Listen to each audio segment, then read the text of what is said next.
बिस्मिल्लाहिर्रहमानिर्रहीम। अस्सलामुअलैकुम एवरीवन। उम्मीद है आप सब खैरियत से होंगे।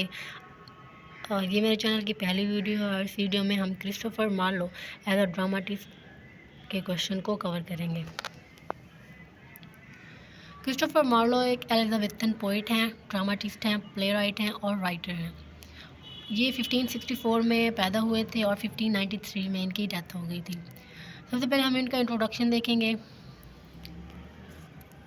Christopher Marlowe was an Elizabethan poet and William Shakespeare's most important predecessor in English drama.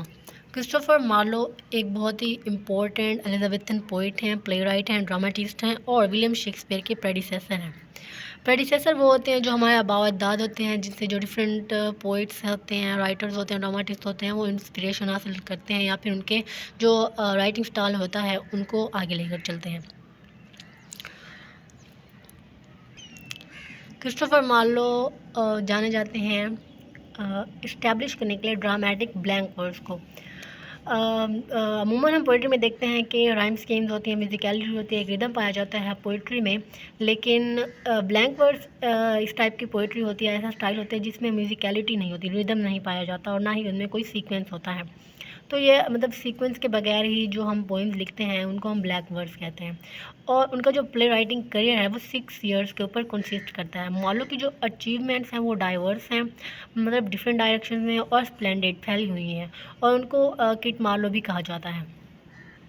Next हम एक इम्पॉर्टेंट कोट सुनते हैं अक्सर ही, no Marlowe no Shakespeare.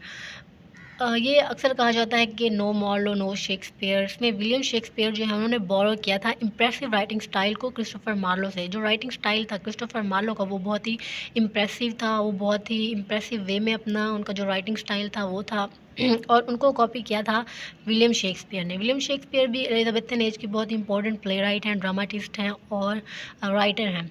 Poet भी इनको कहा जाता है शेक्सपियर को। तो इन्होंने जो अपना स्टाइल है वो क्रिस्टोफर मार्लो से बोरो किया था। क्रिस्टोफर मार्लो का जो राइटिंग स्टाइल है उनको इन्होंने कॉपी किया था। और उनका जो बहुत ही शॉर्ट लाइफ स्पैन है क्रिस्टोफर मार्लो का, क्रिस्टोफर मार्लो ने ड्रामा लिखे थे जो वर्थ मैंशनिंग है।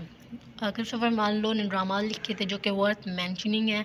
और क्रिस्टोफर मार्लो जो हैं वो बहुत ही जीनियस थे। उन्होंने अपनी स्टडीज़ कंप्लीट की थी, यूनिवर्सिटी स्कॉलरशिप से। और उनकी जो डेथ है वो एक सीक्रेट है, मतलब उनका जो डेथ का जो सीक्रेट है वो रिवील नहीं किया गया, लेकिन वो बहुत ही यंग एज में उनकी डेथ हो गई थी। और उन्होंने बहुत ही अच्छा नाम कमाया था अपने करियर के दौरान। और विलियम शेक्सपियर ने इन्हीं के ही स्टाइल को कॉपी किया था, जिससे विलियम शेक्सपियर को भी बहुत ज़्यादा पॉपुलैरिटी मिली थी। क्रिस्टोफर मार्लो जो थे वो एक सक्सेसफुल ट्रेजिडियन थे। उन्होंने बहुत ज़्यादा ट्रेजिडीज़ लिखी थी।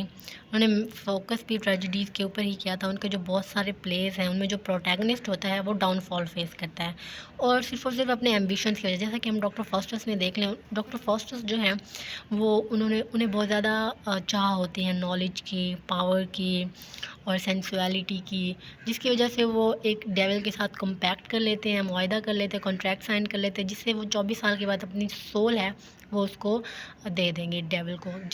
और जब 24 साल वो बहुत ज़्यादा पावर में और नॉलेज में गुजारता है डॉक्टर फॉस्टर, लेकिन जब 24 साल कंप्लीट हो जाते हैं तो डेविल उसकी जो सोल है उसको लेने जब आता है तो वो डॉक्टर फॉस्टर अपनी डेथ को अवॉइड कर रहा होता है। तो मतलब एक तरह से ट्रेजिक डाउनफॉल होता है प्रोटैगनिस्ट का डॉक्टर फॉस्टर्स में और क्रिस्टोफर मार्लो की ट्रेजिडीज़ में। और जो क्रिस्टोफर मार्लो की जो ट्रेजिडीज़ हैं उनमें हार्डली ही कोई फेट का कोई रोल होता है। इसमें सिर्फ एम्बिशन जो है वही प्रोटैगनिस्ट के डाउनफॉल का सबब बनते हैं। और इसमें कैथारसिस भी होते हैं और हिस्टोरिकल कैरेक्टर भी स्केच करते हैं पिटियन फेयर को, जैसे टेम्बरलिन हो गया, डॉक्टर फॉस्टस हो गया, जू ऑफ माल्टा हो गया। इस तरह के इम्पोर्टेंट और फेमस ट्रेजिडीज़ हैं क्रिस्टोफर मार्लो की। उसके बाद एक क्रिस्टोफर मार्लो जो हैं वो पायनियर और ब्लैंक वर्स हैं। उनको ब्लैंक वर्स की टेक्निक का फादर कहा जाता है। उनके जो सक्सेसर हैं उन्होंने कंटिन्यूसली इस टेक्निक को यूज़ करना स्टार्ट किया उनकी डेथ के बाद। और उनका जो राइटिंग स्टाइल है वो विलियम शेक्सपियर की बाद में हमें विलियम शेक्सपियर की राइटिंग में नज़र आया। जो मार्लो के एरा में जो टेक्निक थी वो बहुत प्रोमिनेंट हो गई थी, और जो मोस्टली जो राइटर्स थे वो ब्लैंक वर्स के ऊपर ही रिलाई करते थे अपनी स्टोरी को, अपने प्ले को, अपनी कहानी को एक प्ले के अंदर पोर्ट्रे करने के लिए। फॉर एग्जांपल अगर आप डॉक्टर फॉस्टर्स के प्ले को पढ़ें, उसका जो टेक्स्ट है उसको आप पढ़ें, तो उसमें आपको बहुत ज़्यादा ब्लैंक वर्स का जो कॉन्सेप्ट वो ब्यूटीफुली पोर्ट्रे किया हुआ नज़र आ सकता है। मार्लो से पहले जो राइटर्स थे वो एक्चुअली इटालियन लैंग्वेज में जो टेल्स होती थी, जो स्टोरीज होती थी, उनको इंग्लिश लैंग्वेज में ट्रांसलेट करते थे, जिसकी वजह से उनका जो वर्क्स थे वो बहुत ज़्यादा सक्सेसफुल नहीं होते थे। लेकिन मार्लो ने बहुत ही ज़्यादा स्ट्रक्चर्ड वे को क्रिएट किया और एक न्यू राइटिंग स्टाइल जो है वो इंट्रोड्यूस कराया, जिसकी वजह से वो आज भी जाने जाते हैं अपने जो यूनिक है राइटिंग स्टाइल की वजह से। और उनके जो प्लेस के जो इंग्रेडिएंट्स हैं वो हैं शॉर्ट डायलॉग्स होते हैं उनके प्लेस में, लिरिकल फिटनेस होती है, एक्शंस प्रेजेंट होते हैं कि फेट का कोई रोल नहीं होता, डिटेल्ड कैरेक्टर होते हैं, ब्लैंक वर्ड्स को यूज़ होता है, और रिनेसेंस एज के जो हैं वो एलिमेंट्स पाए जाते हैं। ये इंग्रेडिएंट्स हैं क्रिस्टोफर मार्लो के प्लेस के। क्रिस्टोफर मार्लो ने एरिस्टोटल की जो ट्रेजेडी का कॉन्सेप्ट है, उनकी जो ट्रेजेडी की डेफिनेशन है, एरिस्टोटल की इसको रिजेक्ट किया था।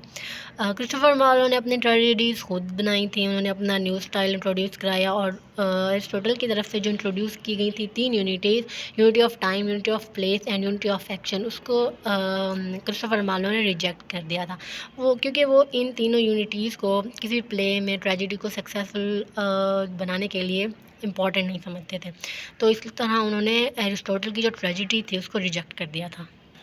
नेक्स्ट जो इम्पोर्टेंट एलिमेंट है क्रिस्टोफर मार्लो की ट्रेजेडीज़ का या Christopher Marlowe as a dramatist की कैरेक्टरिस्टिक का, वो है इनर कॉन्फ्लिक्ट। एंशंट ग्रीस की जो ट्रेजेडीज़ हैं उनमें हम देखते हैं कि जो ह्यूमंस हैं वो ज़्यादातर गॉड्स के साथ उनकी फाइट होती है। उसके बाद ये ट्रेंड चेंज हो गया और ह्यूमन जो है उन्होंने स्टार्ट कर दिया अपने आप के साथ लड़ना। जो ड्रामाटिस्ट है क्रिस्टोफर मार्लो, उसने दोबारा इस कस्टम को चेंज किया और उसने प्रूव किया कि जो रियल फाइट है वो इंसानों के दरमियान है, वो मैन के दरमियान, उनकी इनर सोल के दरमियान है। और हर प्ले में जो हीरो है वो फाइट करता है एक बैटल अपने माइंड के साथ। मतलब इसमें एक जो प्रोटैगनिस्ट होता है उसकी अपने इनर सोल, अपने इनर माइंड के साथ जो फाइट होती है, मतलब इनर कॉन्फ्लिक्ट होता है, वो जूझ रहा होता है। एक तो आउटर कॉन्फ्लिक्ट होता है जो आउटर पीपल के साथ होता है, दूसरे कैरेक्टर्स के साथ होता है या सर्कमस्टेंसेस के साथ होता है, लेकिन एक इनर कॉन्फ्लिक्ट होता है जो कि एक प्रोटैगनिस्ट के अपने माइंड के साथ या इनर सोल के साथ होता है। और ये एक इम्पॉर्टेंट फीचर है क्रिस्टोफर मार्लो की तमाम ट्रेजेडीज़ और प्लेस का। नेक्स्ट है क्रिस्टोफर मार्लो के बारे में एक मिसकंसेप्शन दिया जाता है कि वो गॉड को नहीं मानते। It was also famous that Marlowe is an atheist. People use to believe that Marlowe is among those person who do not believe in the existence of God and he can write against God. तो ये समझा जाता था कि जो Christopher Marlowe हैं वो God को नहीं मानते और गॉड के अगेंस्ट लिखते हैं, लेकिन जो डॉक्टर फॉस्टर्स है ये एक पीस ऑफ एविडेंस है कि क्रिस्टोफर मार्लो एक एथीस्ट नहीं है, बल्कि वो गॉड को मानते हैं। क्योंकि अगर वो गॉड को ना मानते होते तो इसमें devil, angels, good angel and bad angel का डॉक्टर फॉस्टर्स के अंदर कोई कॉन्सेप्ट ही ना होता। So in this play, he tried his best to balance religion and literature, as John Milton did in Paradise Lost. जैसे जॉन मिल्टन ने Paradise Lost के अंदर heaven, hell, God, angels, fallen angels और इस तरह के जो कॉन्सेप्ट्स उनको इंट्रोड्यूस करा, इसी तरह डॉक्टर फॉस्टर्स के अंदर जो ड्रामा है उसके अंदर भी क्रिस्टोफर मार्लो ने इन्हीं कॉन्सेप्ट्स को ही इंट्रोड्यूस कराया। उसके बाद है एलिमेंट्स ऑफ रेनेसेंस। क्योंकि ये रेनेसेंस एज के थे ड्रामाटिस्ट क्रिस्टोफर मार्लो, तो ये इन्होंने अपने जो प्लेस थे उनके अंदर रेनेसेंस एलिमेंट्स को पोर्ट्रे किया है। जैसे रिवाइवल ऑफ लर्निंग है, वो एक की फैक्टर है रेनेसेंस का और ये हर फील्ड ऑफ लाइफ के अंदर भी देखा जा सकता था। और जैसे डॉक्टर फॉस्टर्स है उसके अंदर बहुत ज़्यादा लस्ट होती है, लस्ट फॉर ब्यूटी होती है, नॉलेज होती है, पावर होती है। And black magic represent the Helen of Troy from Greece is its representation. जैसे रेनेसेंस एज में जो मैन था उसको थर्स्ट फॉर नॉलेज थी, इस तरह डॉक्टर फॉस्टर्स के अंदर भी यही चीज़ मेंशन की गई। ये भी एलिमेंट ऑफ रेनेसेंस को पोर्ट्रे करता है। उसके बाद जो क्रिस्टोफर मार्लो की ट्रेजेडीज़ हैं वो प्योर ट्रेजेडीज़ हैं, मतलब वो बहुत ज़्यादा सीरियस होती है, उसके अंदर कोई ह्यूमर नहीं होता। इनके प्लेस के अंदर कोई ह्यूमर नहीं है और कोई कॉमिकल एलिमेंट्स नहीं है, कोई भी कॉमेडी की कोई सिचुएशन पोर्ट्रे नहीं किया। डॉक्टर फॉस्टर्स के अंदर जो ऐड किए गए हैं डिफरेंट किस्म के कॉमिक सीन्स, वो सब्सिक्वेंटली बाद की जो एडिशन है, मतलब बाद में जो लोग आए उन्होंने उनके टेक्स्ट को पढ़ा, उसके टेक्स्ट में चेंजिंग कर दिया और उसमें कॉमिक सीन्स जो है वो ऐड कर दिया। हालांकि क्रिस्टोफर मार्लो एक बहुत ही सीरियस ड्रामाटिस्ट थे। In the original play, they were not available. Marlowe sticks to the only primary purpose of tragedy, teaching morality through catharsis. Moreover, he often ignores adding female characters. We seldom find any female character in his drama. और Christopher Marlowe के जो pledge होते हैं उनमें कोई female character भी हम नहीं देखते। जैसे डॉक्टर फॉस्टर्स है, उसके अंदर भी कोई फीमेल कैरेक्टर हमें नज़र नहीं आया। नेक्स्ट लास्ट कैरेक्टरिस्टिक्स हम इसकी पढ़ रहे हैं Christopher Marlowe as a dramatist की। और क्रिस्टोफर मार्लो ने अपने ट्रेजेडीज़ में सिंगल प्लॉट के ऊपर फोकस किया है। मीन्स इनकी एक ही प्लॉट होती है ड्रामा में और उसी प्लॉट के रिवॉल्व सारे एक्शन जो है वो रिवॉल्व करते हैं, उनके इर्द गिर्द उसी प्लॉट के इर्द गिर्द रिवॉल्व करते हैं। और जो ये कैरेक्टरिस्टिक है सिंगल प्लॉट के ऊपर फोकस करने की, इसने क्रिस्टोफर मार्लो को डिग्रेड नहीं किया। हालांकि एक यूनिक क्वालिटी बन गई थी क्रिस्टोफर मार्लो की। और वो यूनिवर्सिटी विट्स जो थे, जो एलिज़ाबेथन पीरियड के यूनिवर्सिटी विट्स थे, राइटर्स थे, प्ले राइट्स थे, उनके अंदर बहुत ज़्यादा इम्पोर्टेंट इनकी प्लेस है। और इन जिन्होंने इंक्रीज़ किया था पीपल के इंटरेस्ट को कि वो प्लेस को वॉच करें, और ये इनके एक इम्पॉर्टेंट कैरेक्टरिस्टिक है। नेक्स्ट हम इनके कंक्लूजन पे आ जाते हैं। जो क्रिस्टोफर मार्लो है वो एक ग्रेट ड्रामाटिस्ट हैं। वो सिर्फ अपने एरा के ही राइटर नहीं थे बल्कि यूनिवर्सल राइटर हैं हर पीरियड के, और वो आज भी जाने जाते हैं और हमेशा जाने जाएंगे अपनी कंट्रीब्यूशन जो कि उन्होंने इंग्लिश ड्रामा को दी हैं। मार्लो ने अपने नॉवेल्स के अंदर, अपने प्लेस के अंदर मोरालिटी को ऐड किया है, और थियोलॉजिकल प्लेस हैं उनके। हालांकि वो एक एथीस्ट कंसीडर किए जाते हैं, लेकिन वो एथीस्ट थे नहीं। एथीस्ट वो होते हैं जो कि किसी भी गॉड को नहीं मानते। उन्होंने अपने ड्रामास के अंदर एक्शंस और ब्लैंक वर्ड्स को ऐड किया है। उन्होंने ट्रेजेडी की फॉर्म को रिन्यू किया, और उनका जो रेनेसेंस का इम्पैक्ट है वो भी क्रिस्टोफर मार्लो की राइटिंग में देखा जा सकता है। His plays are less in number but more in value and will be remembered because of his poetic excellence.